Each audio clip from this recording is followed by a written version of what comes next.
Kinsa nagpakigbatok sa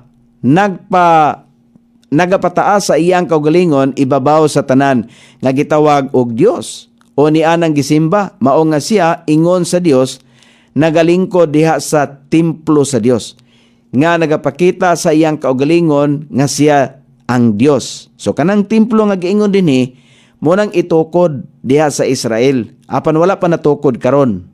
Nana sila ay mga lakang nga tukuron. Mo na lingkuran sa gitawag og magpailang nga Dios. Mo na lingkuran niya sa tribulation period.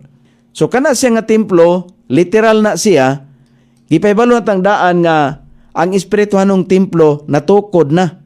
Kung imong gidawat si Jesus Kristo, ang espirituhanong templo, kaya kining espirituhanong templo naaman ni sa tagsa-tagsa nato. Ang templo sa Dios, ingon ang balaang kasulatan, mao ang atong kaugalingon.